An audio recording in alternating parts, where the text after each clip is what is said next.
Ladies and gentlemen, we're going to start this panel. This is the panel focusing on the $340 trillion US question. How do we bring the world's financial system and sustainable development and climate action together? And particularly, what does answering this question mean for Canada's sustainable finance future? My name is Nick Robbins from the United Nations Environment Programme.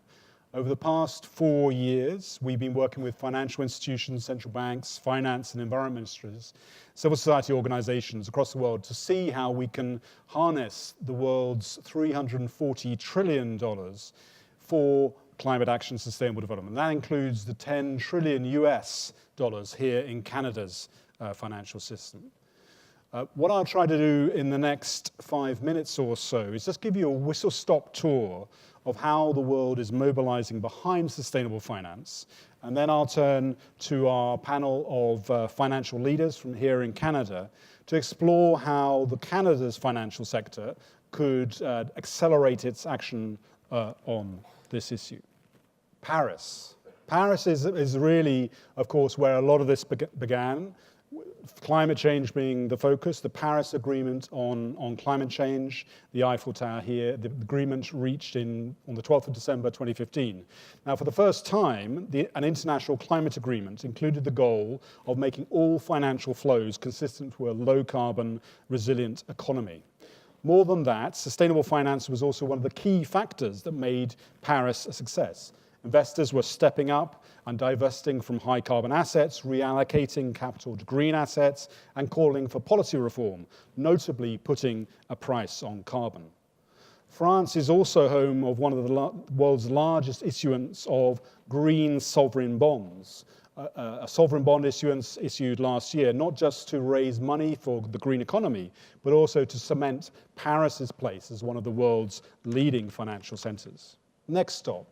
We were going to have a picture of Basel and the Financial Stability Board, but we thought we'd have this picture of Mark Carney, one of Canada's greatest exports, now at the Bank of England, where I live in the UK, here with Michael Bloomberg. And in his role as chair of the Financial Stability Board, as many of you will know, Mark Carney set up the Task Force on Climate-Related Financial Disclosures, really to ensure that the markets have the information they need to make informed choices about the transition to a low-carbon, resilient economy. This was really the first time that the body charged with dealing with financial stability of the global economy recognized that climate change was a long-term material risk. Former Mayor Michael Bloomberg chaired that task force, and the recommendations came out last year. These focus on core financial filings. This is not a separate CSR report. These recommendations don't just apply to industrial firms, but also to all the main actors in the financial system, to banks, to insurers, to asset managers and asset owners. Next stop, China. China really picked up the baton after Paris. At home, China has introduced perhaps one of the most comprehensive programs for greening its financial system, driven by the need to urgently resolve its crippling pollution problems. This is not just talk. In the thriving green bond market, China has gone from what Dr. Ma Jun at the People's Bank of China has called zero to hero in a couple of years, now becoming second in issuance behind the US last year. China has also made green finance a core part of its diplomatic program, making it an issue in its G20 presidency in 2016, and ensuring that when the leaders of the world's largest economies came to Hangzhou in September 2016, they recognized that they needed to scale up green finance. What happens next in China's China's Belt and Road Initiative will perhaps be one of the defining questions for green and sustainable finance over the next coming years. Our next stop on this whistle-stop tour of sustainable finance is Morocco. Morocco is host to the huge Ouarzazate solar power station shown here, again, in part financed by a green bond issued just before the Marrakesh Climate Summit. Morocco, I think, highlights the convergence of two pressing issues. First, the need to build a zero-carbon energy system through renewables and energy efficiency. And second, the need to bring modern energy to all the people of the world, not least here in Africa. On a smaller scale, we've seen the fintech revolution merging with the solar revolution, enabling access for ordinary citizens and householders in Kenya through mobile payment platforms such as M-Kopa.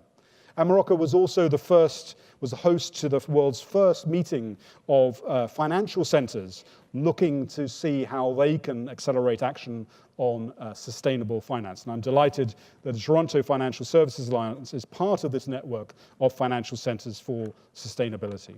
And then to my own continent, to Europe. We know the financial system is dynamic, it's a complex mechanism, and aligning it with sustainable development requires a comprehensive strategic approach. This is what the European Union has just delivered through its high-level expert group on sustainable finance. Here's the picture of the Berlaymont building in Brussels, the headquarters of the European Commission. This expert group has just finished its report. I was honored to be part of the group. And two things are striking about the EU strategy. This is not just a talking shop. The results of the expert group have provided the basis for an action plan issued just last week in Brussels. And secondly, this strategy is being led by the financial policy leaders in the European Commission. Sustainable finance is now regarded as a core issue for the development of Europe's capital markets. Now, this action plan, which came out last week, has many different recommendations, but amongst them are, can we build a common classification system on sustainable finance? Can we have a common language? Can we build standards and labels to ensure that there's not greenwashing in the marketplace? How do we make sure that sustainability is part of the fiduciary duties of investment managers and financial services firms know their customers' preferences and needs vis-a-vis sustainability? Also, how do we incorporate environmental risks into prudential regulation of banks and insurers and so on, and assess the implications of environmental risk for capital weighting? And finally, here we are. Brought ourselves neatly to this great city of Vancouver, and our panel of leaders from the Canadian financial sector who will explore with you what Canada's financial future, sustainable financial future, might look like in terms of this global context. So Jennifer Reynolds, CEO of the Toronto Financial Services Alliance. I'd like to start with you to give us a sort of overall frame about how you see the development of sustainable finance here in Canada and some of the opportunities ahead. Yeah, I'll just provide a very high-level view of where we are today. And certainly we've got some very ambitious targets to meet when it comes to reducing carbon emissions and to meeting our commitment under the Paris Agreement. And so the financial community clearly has to be a part of that solution in a very, very significant way. And I will say that we've seen certainly other European countries move ahead of where we are in terms of developing that plan. And so it's something that we at Toronto Financial Services Alliance and our stakeholders, the financial institutions in Canada, have recognized that we need to be thinking about this on a broader national basis. And I will say the good news for Canada is that as we look about, there is lots of good things happening in the financial sector in terms of activity. I think it's probably not communicated as well as it could be. But part of the initiative that Nick mentioned with TFSA joining the International Network of Financial Centers for Sustainable Finance is to help really tell that story and develop what should we be doing collaboratively and collectively here in Canada. And what are the best practices, and how can we be sitting at the table as those best practices are developed and be a part of really scoping those out.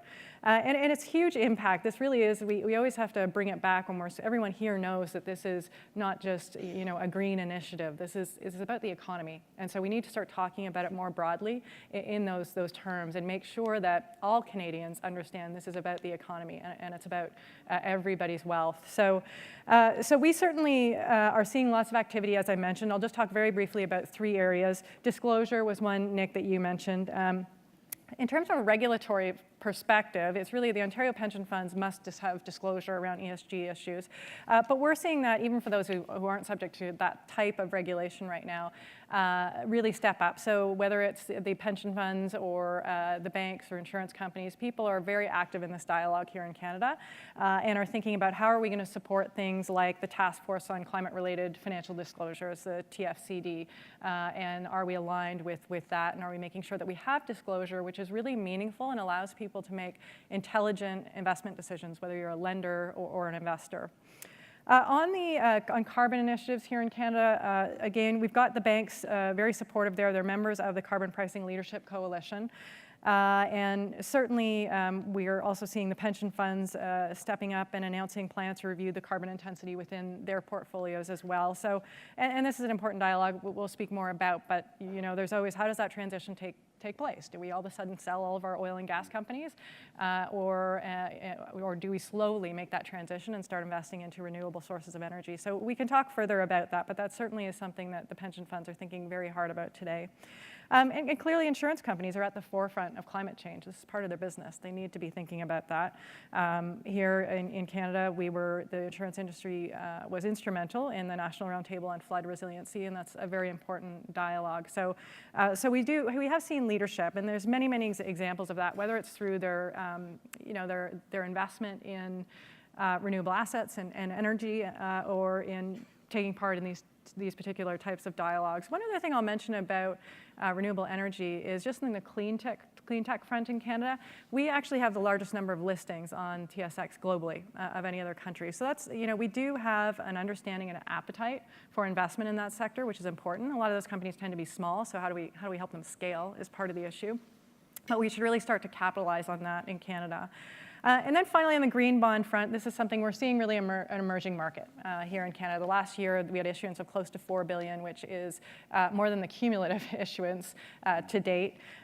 We saw, just last year with TD and the province of Ontario came forward with issuances of what was originally planned for $500 million, and they upsized to $1 billion. So good demand. That demand's coming from pension funds, insurance companies. About 85% was coming from those asset managers. So those are the types of things we want to see. I think there's a real opportunity for us to have a much stronger green bond market here in Canada. So I guess in conclusion, I think I view it as a very important time for us to be thinking about this nationally, and for our financial sector to really take a real leadership role here on a national level. Lovely. Jennifer, thanks so much for that. David McGowan, maybe to turn to you next, Senior Vice President of Strategic Initiatives at the Insurance Bureau of Canada. Maybe give your perspective from the insurance sector, which Jennifer's also highlighted as being a central player. So Nick, thanks, and it's a real pleasure to be here with you all today. I think from the panel you're going to hear kind of the perspective of asset managers and banks, each of which play a foundational role in Canada's financial sector and in the concept of a sustainable financial future. My contribution today is actually going to take that idea and turn it a little bit on its edge, and actually talk to you a little bit about the role of that the P&C industry plays really as risk managers. There is another conversation we could have at some point around the issue of innovation and climate resilience and the insurance sector, and we could focus on the rise of parametric insurance or resilience bonds, or as we've heard, the growth of a green bond market. But today my task is really to talk to you a little bit about risk management, because insurers are first and foremost risk managers. Apparently we're the world's experts on what can go wrong and how to price that risk. And certainly in the case of climate change, over the past decades, as scientists were trying to convince your parents and mine and others around the fact that climate change really is a thing, insurers were already starting to see the financial consequence of climate risk in terms of the economic costs of severe weather, and had already started to focus on the importance of mitigation. So just a quick snapshot. In fact, today, IBC just signed on, Nick, to the UN Environmental Programme's Principles for Sustainable Insurance. So again, while the industry has been talking about this as a thing for a number of years, this is the insurer's most recent foray to recognize the current and growing threat of climate change and the costs that it will bear on society, both here in Canada and globally. So just a couple of data points with respect to how insurers see the issue of risk and sustainable finance. And this does go back to concepts around the economic costs, the insured costs and economic costs of severe weather. 3 decades ago, the insured costs of severe weather tended to be about $400 million a year. Now that number is easily $1 billion a year. It certainly in the West, in Alberta in 2013, 2016, has been $3 to $5 billion. Last year, insured losses in Canada were well in excess of $1 billion, and that was without kind of a single driving event that tipped Canadians over the threshold. Like every country in the world, Canada too is seeing the economic costs of severe weather rise, and this is particularly true when we start thinking about issues around resilience and flood.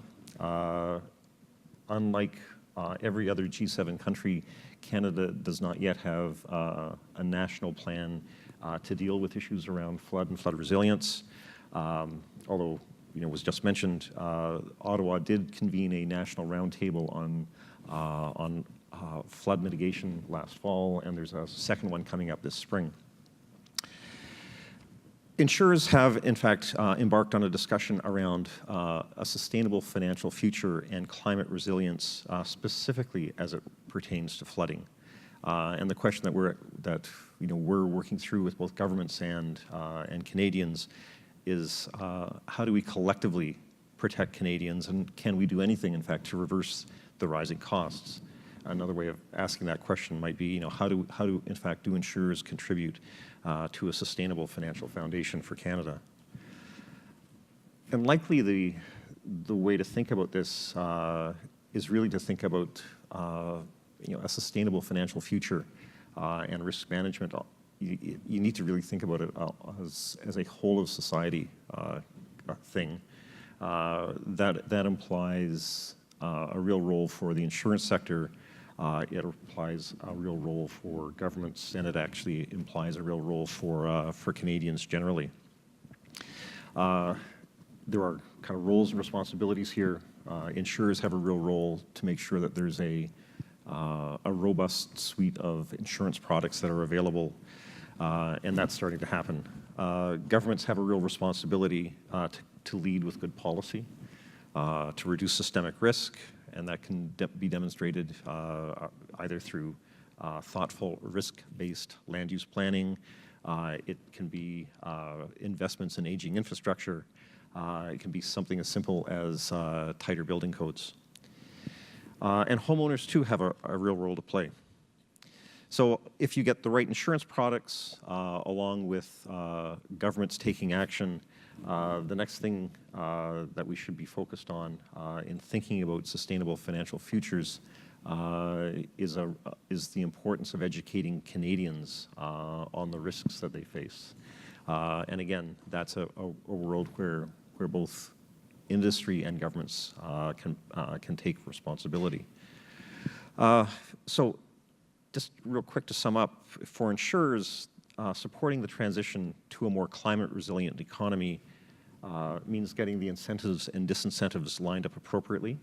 I think on risk reduction, on risk financing, and on risk transfer. And to do that right, we actually do need the public sector and the private sector to come together to take account of this, bearing in mind what's happening on climate, and sadly, what one can accomplish within the political reality within which we live. So, thank you, David. I think we got a new trinity there about getting the financial product rights, the policy rights, and then obviously the people for whom these products are designed, and making sure they're aware and educated. Maybe turn to the other side of the book on the investment side. Roger Beauchemin, President and CEO of Untitled Capital. How does this sort of challenge and opportunity look from you from the investment perspective? Yes, thank you, Nick. From the investment perspective, of course, it's about how you integrate sustainability into your investment decisions. Broadly speaking, what we've done is we've started by integrating a good interpretation of all ESG factors around each and every security we purchase or sell. So we have to really understand the ESG sort of framework around that. So both from a risk and an opportunity perspective. Why do we do that? We just think that it makes us better investors. And it just widens not only your financial metrics from a return perspective, but you go wider, and I think you have a better understanding of your investments. We've also pushed that more recently with a portfolio going into impact investing, which means not only getting a financial return for your investments, but also getting a societal return. So that may be environment, that may be education, that may be health and wellness, but you need to have intent, it needs to be measurable, and this can be done. Green bonds obviously fall into that category.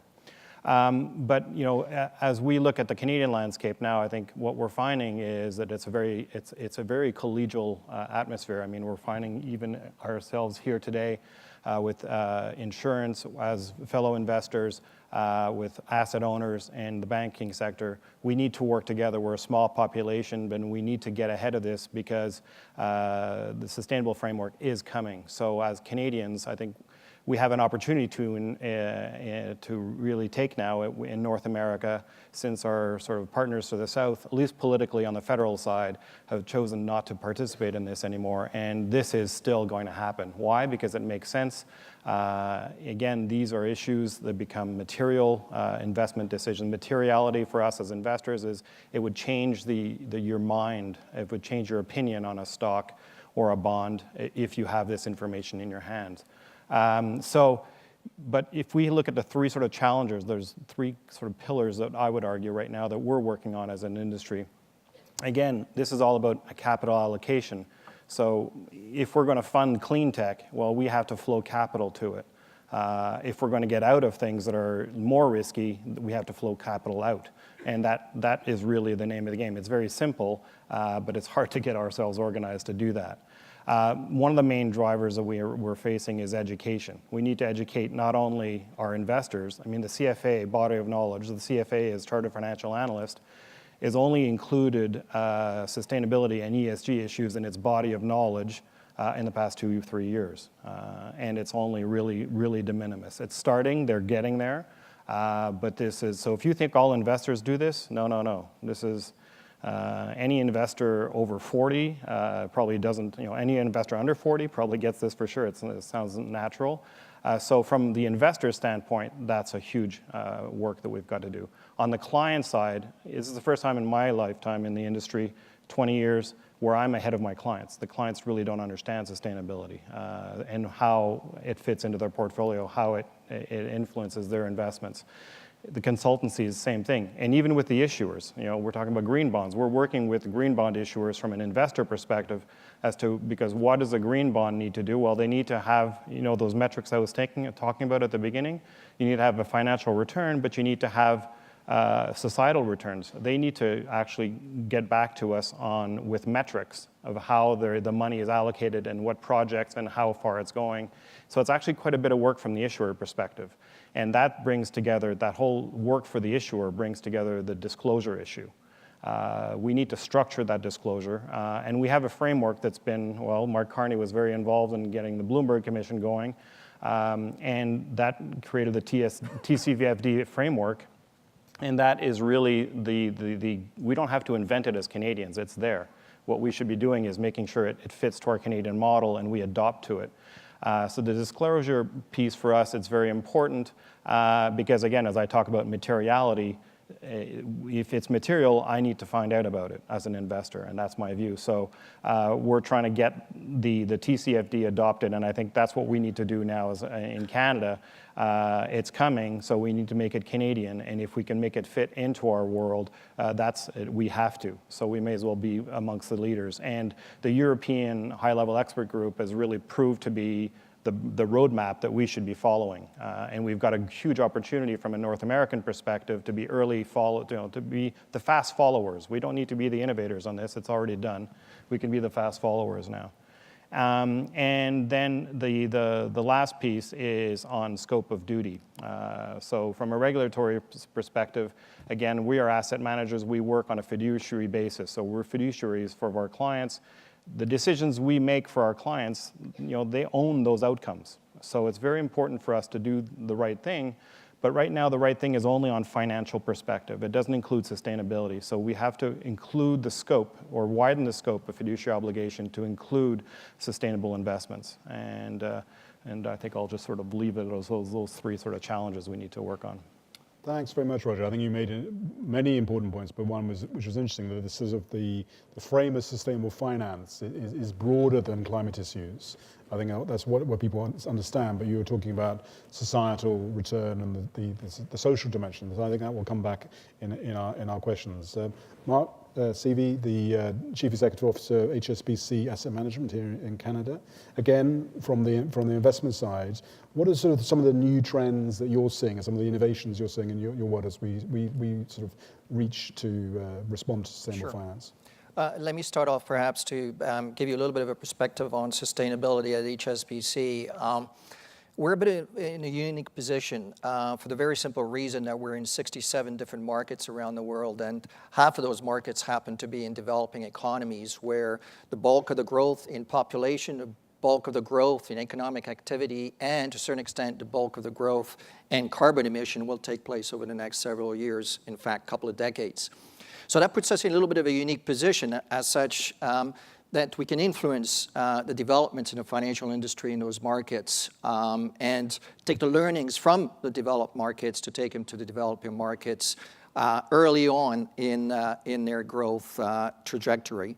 For us, sustainability is three areas, is the way we operate internally, is how we operate within the communities where we have business, and also, of course, in the area of finance. In the area of finance is, as we heard before, green bond emission, which is very much prevalent in emerging and developing economies, especially in China, again, as has been referred to earlier.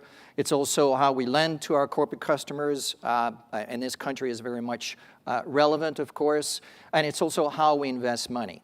And when it comes to investing, just to pick up on a few things that Roger mentioned, we're not unlike yourselves. We very much look at basically implementing ESG standards across our portfolios. Our experience has been in the past quite spotty when it comes to climate change and investments. We've launched a fund. We're probably the first ones to the market in Canada. And to be honest with you, it flopped. And it flopped for a variety of reasons. But the primary reason was, and it was true for other participants as well, that it simply did not perform. It did not perform because it was relying on a very specific set of objectives, which was to exclude the bad corporate citizens within certain sectors of the economy. And of course, that doesn't work, as we found out in the meantime. ESG principles and responsible investing has greatly evolved over the past few years. So in our case, it's very much the same as yourselves. It's about looking at a set of principles across all our asset classes and investments, building a huge body of research. We currently research over 10,000 companies around the world, and we rank them according to sustainability scores. We also take research from others because everybody's got some potential gaps in their research capability. We then go through a very similar process to what's been discussed before, which is education of our investors. Now, it's not so much the retail investor, because by and large, a retail investor simply does not understand ESG and what socially responsible investing is all about. It's more about the corporate and institutional clients, and you'd be surprised. You could have the most sophisticated pension plans in the world, and their definition of ESG, responsible investing, would be very different than yours, or different than others. And as a result of that, we've noticed that there's been quite an evolution in investing from a responsibility perspective. Whereas in the past, the singular focus, as I said earlier, was negative screening, which was about excluding the bad apples or the bad citizens, if you will. Now it's more about positive screening, which is really about looking at the best in class within each sectors of the economy, because you simply cannot exclude big sectors in an economy. It's just simply going to result potentially in a difference between your performances and the benchmarks or the objectives that you have. There's also norm screening, which is about looking at minimum standards. There's also about implementing ESG standards, as I said earlier, across your entire portfolios. And there's also about being socially responsible, socially active in the marketplace and taking a stance. So all of that is translating into quite an evolution in the marketplace. And education is absolutely critical. We're finding out even the regulators themselves sometimes have a different definition of what socially responsible investing really means. And which puts pressure on asset owners, pension plans, to basically combine their primary objective, which is obviously to provide a financial return to the plan participants, but also being, very much involved in the community they're in and good corporate citizens. The two are not mutually exclusive, but some of the regulators don't necessarily see them as being part of a continuum. So that's part of the education that needs to take place out there, which is quite significant. And in terms of again, how we get involved in the marketplace, we're very much active shareholders. It's not good enough to screen the companies. It's not good enough to be a minority shareholder. You also have to, as much as you can, participate in the debate and the interaction with those companies that you own as a minority shareholder. So for instance, last year, we wrote to 400 different companies and encouraged them to improve their disclosures. All kinds of disclosures as far as sustainability is concerned, carbon capture, and so on and so forth. We also voted in 40 different shareholders' resolution to basically improve the sustainability of these operations and these companies that we were invested in. So we're very much proactive as shareholders in terms of furthering the push for social and responsible investing by and large. Now, taking us to some of the trends that we see, again, much has been said about education. We're definitely seeing a significant trend and improvement in disclosures, not just in this market, but in other markets as well. There's been 350 regulatory interventions worldwide on improving disclosures as it pertains to ESG principles in particular, so that's a very good development. And of course, as disclosures improve, understanding, knowledge, education also improve, and commonality of language, which is a big issue in the industry. Another trend that we're witnessing is the need for big data. Again, when you look at 5, 7, 10 years ago, responsible investing was fairly formulaic, it was fairly dogmatic. Now it's a lot more pragmatic and it's a lot more specific. Every investor may have different objectives as it pertains to responsible investing. And the way to achieve those objectives is to identify them in the marketplace. It's called factors. Factor investing has become the #1 trend in investing responsibly in the marketplace, both in this market and other markets as well. And it's all about using very complex algorithms to identify various factors that basically trigger performance of single companies, single industries, single markets, and combining them into a diversified portfolio. You'd be really surprised. Again, some of the most sophisticated plan sponsors or plan or asset owners in the marketplace, obviously they have a very well-developed policy, but then they end up with unintended consequences in their portfolios because the research behind those ESG factors wasn't as robust as it should have been. So these algorithms that asset managers are created, like ourselves, are very much about not only identifying all these multitudes of factors, but also identifying them and isolating the factors that are relevant to individual investors. And the last trend that I'll speak of is actually a very positive trend that we see, is basically the growing correlation between responsible investing and market performance.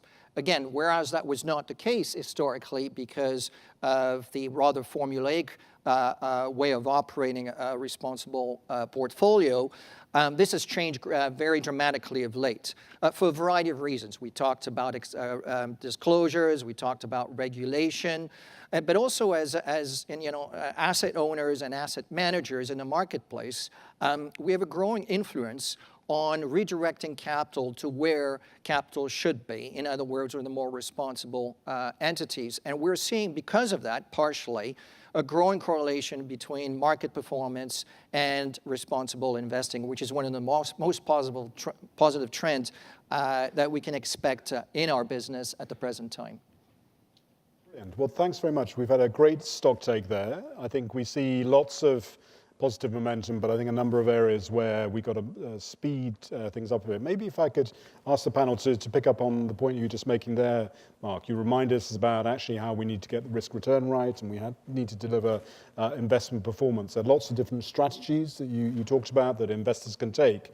And clearly one of the sort of hot topics at the moment is to what extent investors, particularly responding to climate change, should take this negative screening approach, which you had touched on, around divesting high carbon assets. And I'd just be really interested to get your view about where and when that works as part of a responsible investing portfolio. Yeah, so obviously divestments is extremely topical. It's happening today as we speak, and it's very specific to, unfortunately, what just happened in Florida, and many asset owners and asset managers divesting themselves of gun manufacturers. Now, that's a very specific example, and it's very easy to see the merits of what's happening. But interestingly enough, you would expect the marketplace to divest of these companies fairly easily. First of all, there's no real repercussions, because if you're managing basically to produce a competitive return, because that sector of the market is so small, it's not going to have an impact if you decide, you know what, I'm not going to own those 5 or 6 or 7 companies, whatever the number is. But the reality is divestments or divesting is not always the best route to go. As share owners, we have the ability to actually influence companies and the way they operate. Now, again, gun manufacturers may not be the right example, but certainly that would be true for other sectors of the economy where we feel we can make an impact. So clearly, remaining invested, that doesn't mean you have to be fully invested. You could be, having a half position potentially in that company, but still remain invested. At the end of the day, it's not how many shares you own, is whether you're a shareholder or not, if you can participate. But here's a really interesting example. In the whole faith groups environment, owning, and I'll go back to gun manufacturers, owning gun manufacturers has been taboo forever.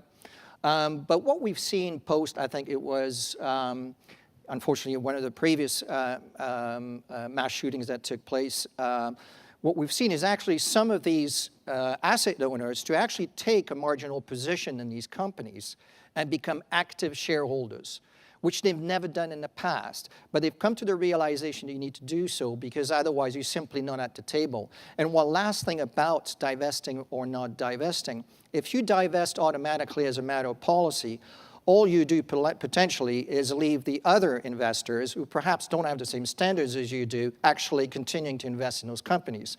And if we're the good citizens and we all divest of these companies, we will put pressure on the stocks of these companies, and you would think that's a good thing. What's not a good thing is the residual result of that is that the other shareholders could actually buy these stocks cheaper relative to their valuation because we divested too aggressively. So it's not that simple. And it needs to be looked at within the context of active ownership. That's great. Roger, your experience here.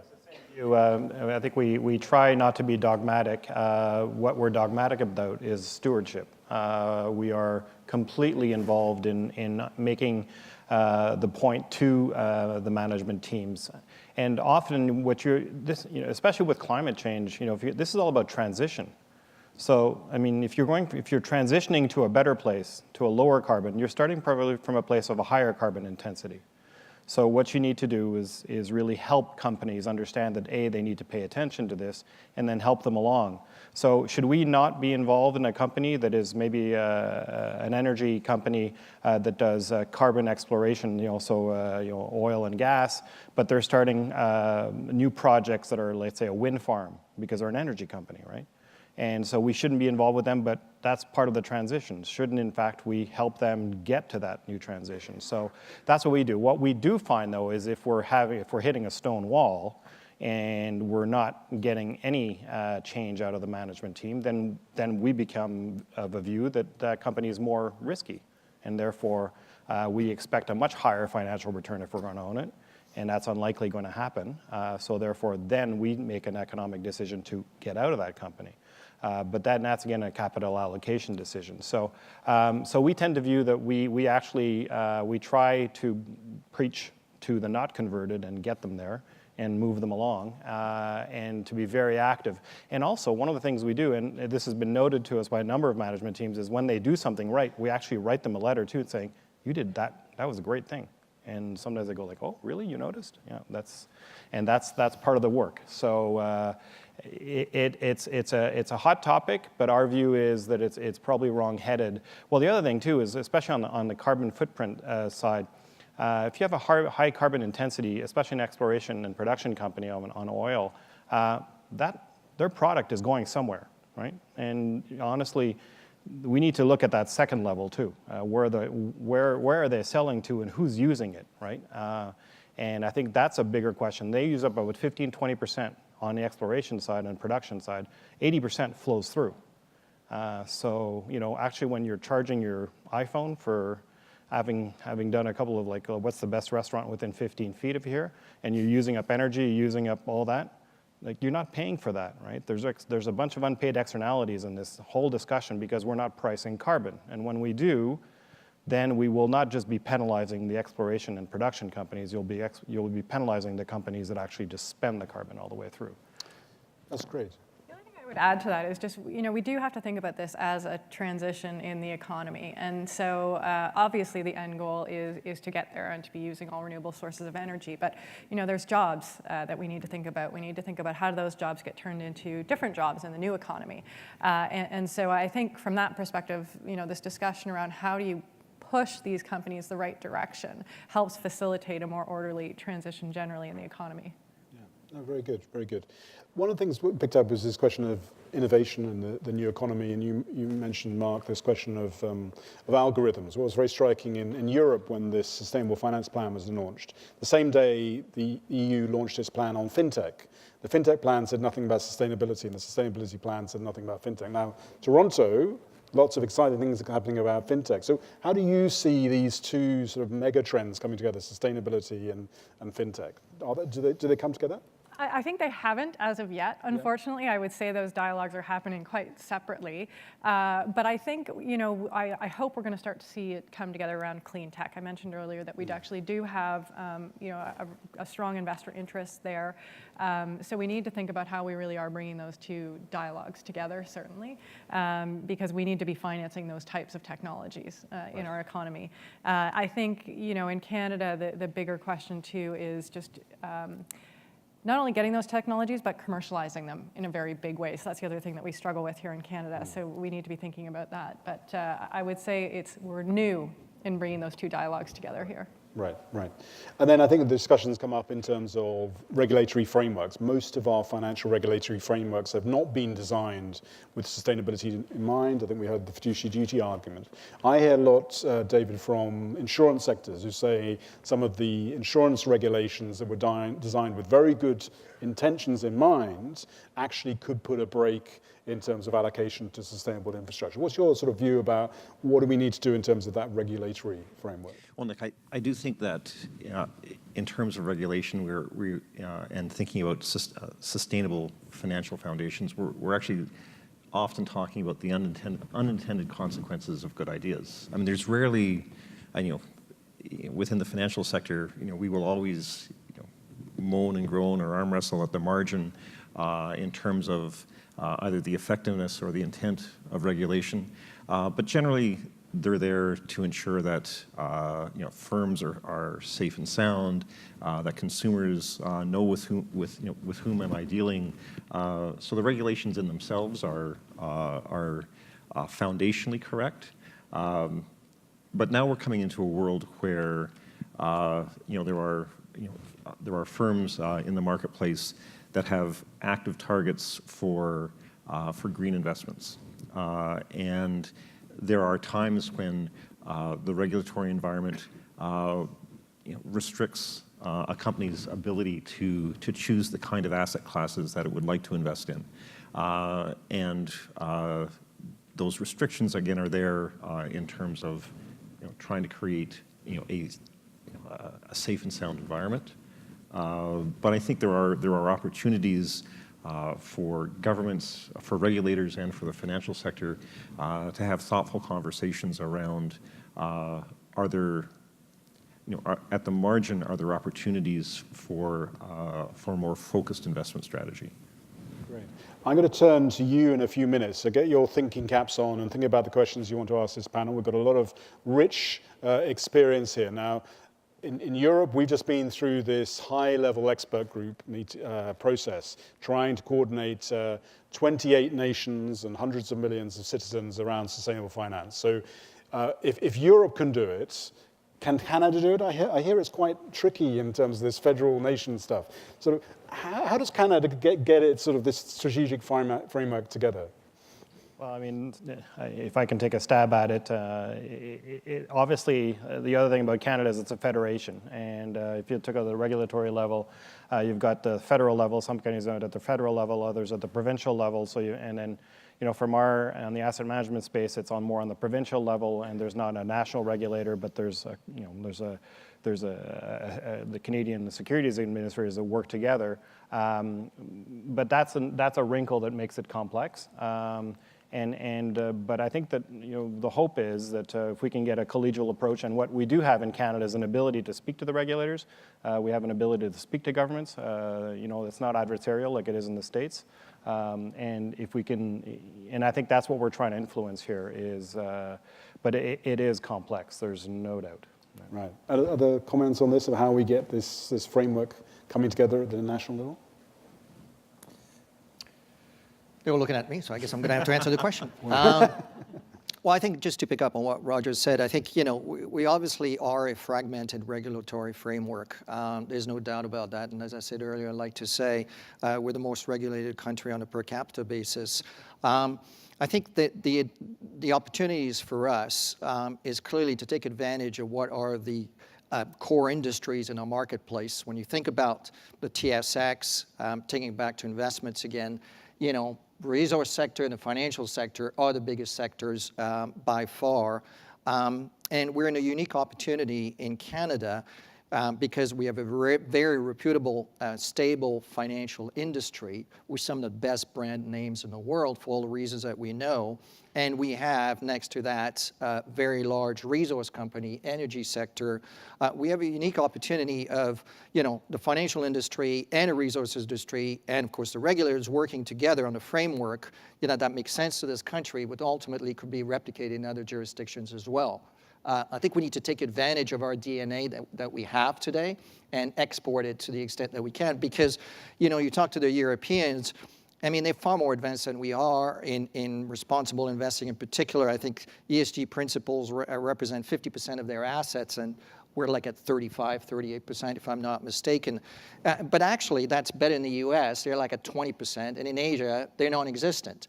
So we're kind of in the middle, but we just have the makeup of this economy that allows us to actually exert quite a bit of influence that the Europeans, for instance, couldn't. So I think this is an opportunity for us, and we need to work with the regulators in that respect, and the regulators need to agree on language for starters, because their definition of what is ESG or sustainability will vary greatly, and that's one of the challenges that we've got. Great. One of our competitive advantages, in fact, here in Canada is as was mentioned, the nature of the relationship between, if you will, the regulated and the regulators. And it used to be said that, if the Minister of Finance wanted to get something out of the 5 banks, he could throw the 5 CEOs in a taxi and drive around the block. But we really do have a consultative relationship at the federal level and generally at the provincial level as well. It is a little more complicated. But I think, Nick, back to your question around, is there a way forward here?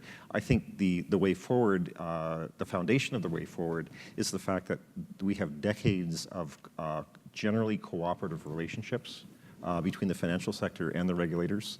When we think again about this issue of sustainable finance, I don't think there's any question that each of, if you will, the ministries of the environment would put up their hands and say, we're all in. But this is, uncharted waters for financial regulators, for ministries of finance. And so we need to find if you will, I think we can rely on that cooperative tradition to bring them to the table, but it is a process of bringing them to the table.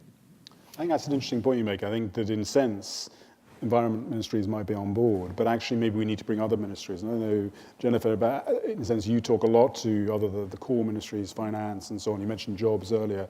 So who needs to be around that policy table to put together the sustainable finance framework? Yeah, that's a very important point, and we need to think about this, I mentioned this earlier, as an economic issue. And so therefore, it's going to involve multiple ministries within the federal government and the provincial government. And we have to stop parking this issue in a silo. That's really where we need to get to, I think, whether it's with government or with regulators. It needs to be woven into the fabric of how we think about our economy. And that's really the stage, I think, that we're at right now. Brilliant. Okay, so it's over to the floor. I can't see any of you, but I know that actually to break the ice, we have a very experienced international player on climate risk and extreme events. We have Mariam Gornaragi from the Geneva Association. Marianne is standing. Thanks very much. Kick us off. What's your reflections on what the panel is saying and where Canada should move forward? Thanks. Thank you very much. Very insightful comments. Let me make 4 points around the comments that you've raised. First of all, bringing the focus to Canada. Canada has a framework, Canadian framework for clean growth and climate change, whereby the government has tried to bring focus to this issue around 3 priorities and also avail seed money through the Canadian budget 2016, 2017, 2018 to kickstart this initiative. So the first issue maybe we need to ponder is that enough, or do we need better policy clarity from the government that is aligned at all 3 levels of our government to give the confidence to the investors to invest at scale. The second point that I want to raise is you're representative of asset management, insurance, and asset managers from the insurance industry. Obviously, our financial system is a lot more complex, includes a lot more institutions and regulatory frameworks. So the second question is to really start paving the way for the Canadian sustainable financing framework. Are the boards and executives of all the companies that sit along these different sectors alerted to these issues? Is it a board dialogue? Is it a C-level executive dialogue to start addressing the internal risk on one hand, but also prep up our financial system, which performed superbly during the 2008 crisis because of our good regulations, to start actually directing financing towards long term? And what would it take for this sector to be there? My next comment is around what you raised, Nick, at the very beginning, that the world is starting to address this, and there are different jurisdictions that are looking at establishing sustainable financing framework. One critical element of that is the taxonomy of what is sustainable assets, what is green assets. So imagine if in different countries and jurisdictions, we're going to define our own separate taxonomies, our own separate standards. That's going to, again, lead to another level of fragmentation, which is going to challenge our institutions such as HSBC that are not only supporting Canadian economy, but also playing a critical role in global economy to be able to invest at scale in those areas. So let's talk about how do we bring Canadian effort with that international. And I throw a challenge to all of you because I was surprised it didn't come up. And that is the issue of critical infrastructure. How are we ever going to scale up addressing climate change targets and goals? And it's been discussed, particularly in the industry that I work with, the insurance industry, both on life and non-life, that investing in resilient and decarbonized critical infrastructure is going to be a way to actually not only address our economic growth, to address innovation economy, but also to reach climate change targets at a scale that we are not anticipating at this point. So I would be very much interested to hear your perspective from a Canadian perspective of investing in critical infrastructure, where is the role of the financial sector, and how we can achieve that leadership globally. Thank you very much. Thanks, Mariam, and thanks for those questions. So I'd like to see people putting up their hands while I ask the panel to respond to these. I can't assume that the lunch was that good. We got one over there, fantastic. Maybe, yeah, if you could kick off, just say your name and where you're from and direct your question. Thank you. Great, thank you. Oh, I don't think this is on. Should I just? Oh, Yeah, there it's it on. goes. That was a hard act to follow. Sephora Berman, I'm an adjunct professor at York University, and I'm also the co-director of the Global Oil and Gas Strategy Group. And my question, in fact, in part follows off this critical infrastructure question and also the conversation on divestment and engagement. Because, having worked quite a bit internationally, sometimes it feels like we're in a bit of a bubble here in Canada when we talk about infrastructure and investment, because we continue to be so heavily invested in oil and gas infrastructure. Our debates center around big projects like LNG and around the Kinder Morgan pipeline, et cetera. And just yesterday, I was at the IEFA conference in New York, and there was some new research presented on the oil and gas industry that reframed the divestment conversation for me, and I wanted to ask you about it. Clark Drury from Sightline and Tom Sanzillo, who of course I'm sure you know, who used to be the comptroller of New York for 20 years, presented research on the oil and gas industry, and their summary was that we're actually seeing financial distress, which is now structural decline. That we're not hearing about it a lot, but that we have, Exxon 22% down in 2014 to 2018, and they're really, as many people think, the standard bearer. But even if you look at oil and gas E&Ps, they're 48% down at the same time as the S&P 500 is 50% up, and pipeline companies are doing even worse. And within that context, they were arguing, or at least presenting with the city of New York and the state of New York, that in fact, divestment is now a fiduciary responsibility. Divestment and defunding is in part now a fiduciary responsibility. And I think, given the context from the Macron summit, where the three largest financial institutions in the world, the World Bank, ING, and AXA, have all said that they're divesting of oil, coal, and gas, sometimes it feels like such a huge disconnect with this conversation in Canada, where the majority of our, I would say, intellectual capital, public debate, and still an enormous amount of financial capital is going into oil and gas infrastructure. It feels a bit like climate denial 2.0. Shouldn't we be talking about managed decline and just transition, not only of coal, but also of oil and gas in this country? Thank you. Thank you. We've got 3 more people to take questions, so please say your name, say them quickly. Well, let's start over here. Sir, thank you. Thank you very much for coming. My name is Mark Legacy. I am a 2014 Globe Award finalist in the Excellence in Emerging Technology. I invented, which is now patented, a grid-scale energy storage technology, which is basically infrastructure that would go into the ocean, creating a solution for the energy, water, food nexus. And this solution would be not a Band-Aid solution, which a lot of the times is what we're investing in now. We see a country, third world or island nation or so forth, and we're ending up putting dollars into something in which only gives a temporary solution, or not even at best a full recovery of the economic situation. And a lot of what's been said already through infrastructure and also investing in oil and gas companies and in other things like that, I applaud the fact that you're investing towards more green technologies. The reason why I bring it up is because as a technology, a new industry which would handle not only grid-scale energy storage, making wind and solar reliable, with this ability we can desalinate water very cheaply. We can wrap my technology structure with real estate.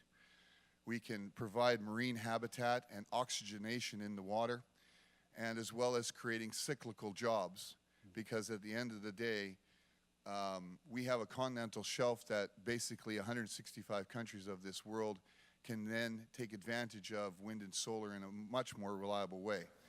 And I bring the this question up, is? My question is when do you folks feel like the Elon Musks and myself, who don't have the investment yet, Right. who don't have the ability to gain your ear unless it's here in this kind of an auditorium, and end up getting a lot of what you call the bureaucracy, not only with government, but with you folks, in getting to the right person and getting the right answer. Great. Access to capital. Thanks so much. We've got two there, please. Carolina Gallo, ABB, and I actually do have a question.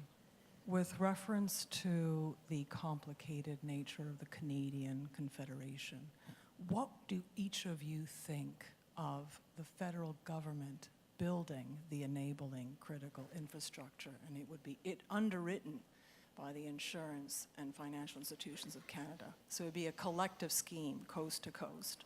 The provinces would buy in because you don't have the 3 levels of approval. What would the financial markets think of a scheme like that? I'll give you an example, a pipeline. Pipeline can't get built because of social acceptability, because nobody believes that the pipeline builders can be trusted. So what if the government of Canada actually builds the critical infrastructure and it is underwritten by the highest standards of insurance and financial warranty? That's my question. Great, thank you. And then the final questioner from this round. Thank you. My name is Anni Sinnemäki. I'm deputy mayor from the capital of Finland, Helsinki. And my question is that it's a bit continuation of the question regarding critical, climate-friendly, necessary infrastructure. There's quite a big part of that, be it public transit or be it water sewage systems, are such an infrastructure that it's built by public sector, cities, municipalities. How do you see the financial sector's role in financing the public sector sustainable projects or projects that are needed? Since, as I understand, it's quite a different question than financing private sector and assessing its sustainability. Thank you, and thanks for coming from Finland. That's fantastic. So lots of questions. For me, in a sense, the board question I think was summed up. We actually have board members on this panel, but interesting questions I think about.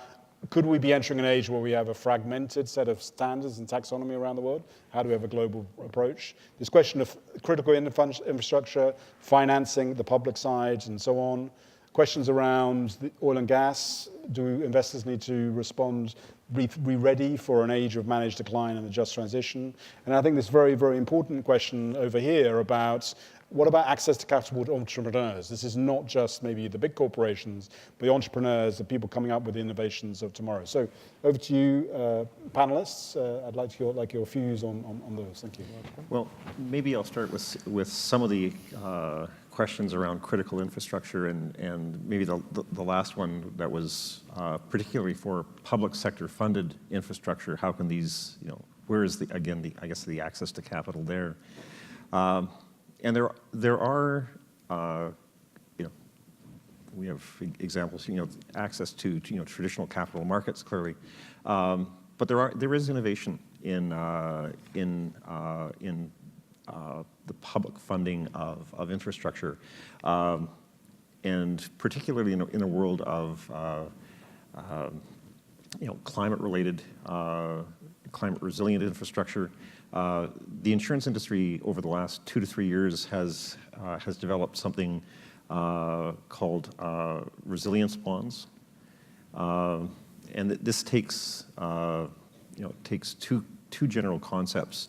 One is what's called parametric insurance, which is I'll pay you a big bag of cash if a certain trigger event happens. So it could be wind speed, it could be the number of millimeters of rain that's fallen, it could be, if you will, a climate-related event that you buy insurance for. If, in this case, the municipality were to think about investing in stormwater infrastructure and works with the insurance company, and these are generally reinsurers who are in this marketplace. In effect, you can get, if you will, a resilience rebate. The premium for that bond goes down if you take the savings on your premium and invest it in, if you will, that stormwater infrastructure. So the bond stays in place and pays out if a catastrophic event happens, and it also provides, if you will, cash flow to help fund. So there are, as I say, at the margin, there are some innovations in the marketplace. Again, not just from traditional sources of, in terms of the capital markets, but from, in this case, from the insurance industry. Great. Any more thoughts on this infrastructure piece? No? Right. Shall we talk about managed decline then? Challenge there. We talked about divestments. We talked about resource economy. What are the roots out of this fix? Well, I think the one thing that we believe that on a long-term view, that obviously the way the world works now on an oil and gas basis will not necessarily work that way in the future. It's just not going to be a linear interpolation between here and there. So what you're seeing, in fact, I'm talking about a world in decline, you're seeing shale gas exploration go through the roof now in the States. A lot of companies are getting their rigs back up, and so while Exxon may have one experience, it's not been the case. And I think in an index where like the S&P 500, where energy probably represents something like 5 or 6% of the bogey, it's not a big deal. You can take it out. In Canada, it's north of it's on the 20 side, and it's a big deal. So. And there are companies that are actually going up in Canada because they've got the right investments. And right now the oil barrel is around $60 a barrel. So if Saudi wants to go public with Aramco, the market sort of figures they want to be around 70. They'll make it go to 70. They control the output. So it's not. It's on a long-term basis, and a lot of funny things will happen between there and now as well. So what we're doing is managing risk. We're obviously underweight that sector in a major way, but that doesn't mean that we're not picking out the right stocks where we're still making money. Were we all right all the time? No, we're going to be wrong sometimes as well.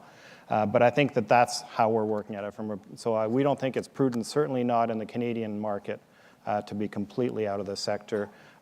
We had a lot of clients taking, when the oil was down to $20, they said, well, should take it out altogether. If we'd have done that, we would have left a lot of money on the table. But do we think it's going in a different direction? Are we managing it? Yes. And why are we doing that? Because we have an understanding of what the 2-degree scenarios mean, and we need to get to a lower carbon. But maybe odd things will happen that we can't see, like carbon sequestration programs maybe all of a sudden become economic and viable and work out much better than we ever thought. So it's very dangerous to be dogmatic. I'd like to address the question on the VC side as well for startups. And that's, we're public markets, but we also have these impact funds that we're doing where that may be of more interest, but it depends. This is more of a venture capital when you're not an operating company, and it is difficult to get in front of the right people. What I hear from the venture capitalists, though, is that there's a lot of money and not funding a lot of good projects. So I'm chagrined that you're not getting in front of the right people, and I think that maybe we can have a sidebar discussion, making sure, not that we can provide that, but we can certainly put you in touch with the right capital movers to make that happen if it's a good project. Mark, thoughts? Yeah, I guess what I would say is that sustainable financing in general is an evolution. And I think we have to understand that we act in capital markets, they're public, they're open to world flows of capital from outside of Canada. And we have to be responsible on how we manage money. The money that as financial institution we reinvest into the economy is either our depositors' money or it's our investors' money. It's at the end of the day not our money. So our primary fiduciary obligation is towards our customers, our investors, to make sure we reinvest that money within the context of the objectives that they had set out. So when we talk about the energy sector, and obviously this is a long debate and we understand why, again, and you pointed out quite correctly, Roger, the difference between the Canadian dilemma, where the energy sector is very significant, versus other economies. We firmly believe that our role is to influence gradually how these industries operate. And we firmly believe that, they are progressing in their development of a more sustainable operations. And that influence that we exert on these companies is actually growing as an industry. Our industry is the most global in nature. There's virtually no borders to the way we invest and no borders to capital. There's varying regulation, but ultimately we're all part of the same capital markets. And if one of us exits an industry, it doesn't translate into a trend.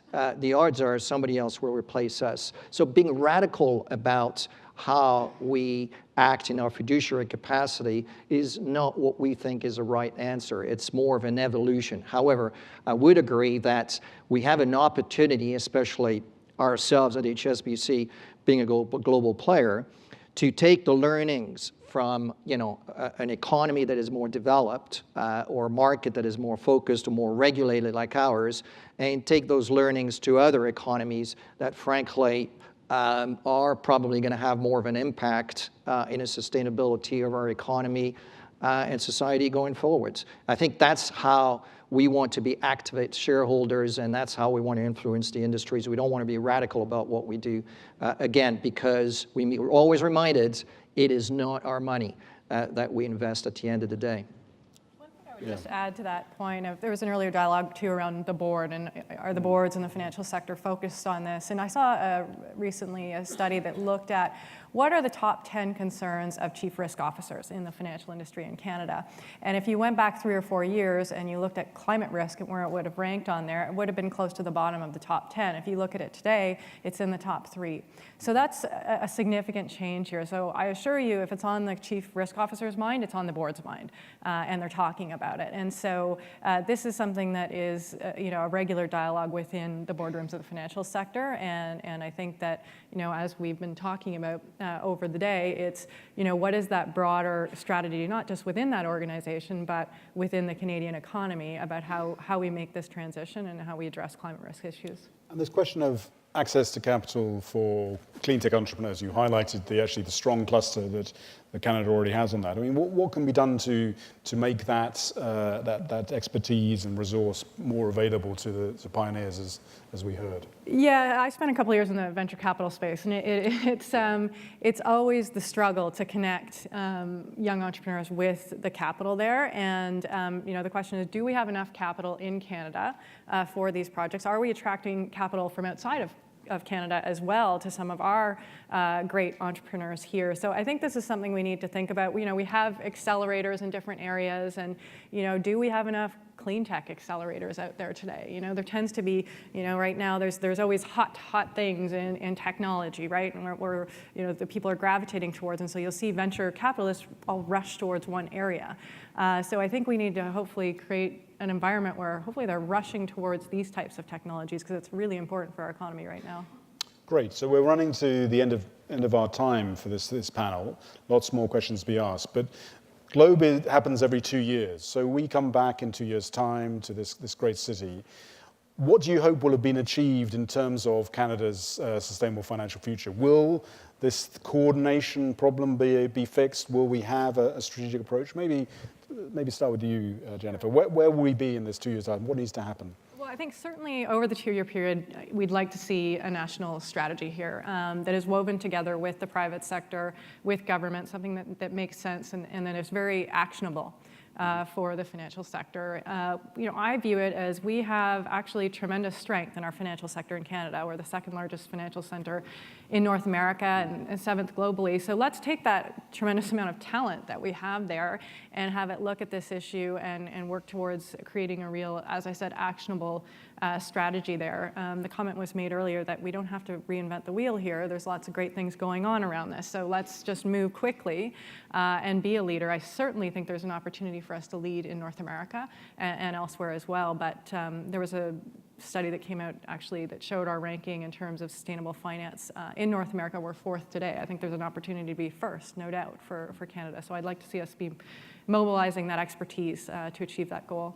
Fantastic. National strategy, harnessing all those great opportunities. And David, your sort of focus for the next couple of years. Nick, I actually do think it's possible. I do think the opportunity to bring policymakers, and the importance of good policy has been part of the conversation here.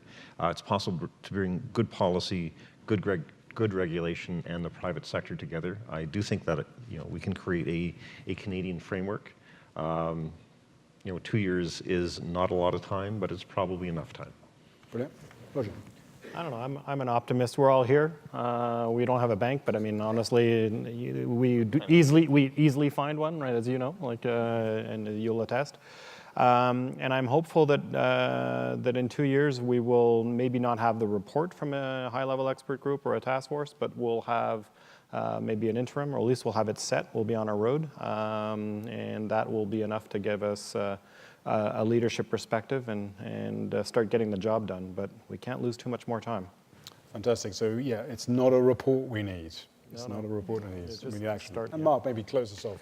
Yeah, at the risk of repeating what everybody said, I think we've got the building blocks in this country. We've got governments that are trying to be progressive or progressive. We've got regulators that are listening and interacting with the industry as opposed to some other jurisdictions. We have increasingly stringent standards across industries as well. And we have technology that is fairly well developed, notwithstanding what you're saying about the breadth of our IT sector, in terms of how we rank relative to the work we'll do really well. And again, taking it back to the comment I made earlier, when you look at the makeup of our economy, we have actually an opportunity to influence to a certain extent, especially if it comes to climate change, some policies elsewhere. And if you combine that with, a very diverse population, reliance on immigration, and, as a percentage of our economy, we're one of the largest trading nations in the world. All that, creates touch points with other jurisdictions where we, as a very sophisticated society, can make a difference. So I'm actually very optimistic as well that we'll see a progressive evolution. Fantastic. So 2 years' time, we'll have a strategy. It's possible. It's going to harness all these great strengths in Canada. It's going to be about jobs. It's going to be about growth, the just transition. I'd like to ask you to join me in thanking the panel for their comments. Thank you.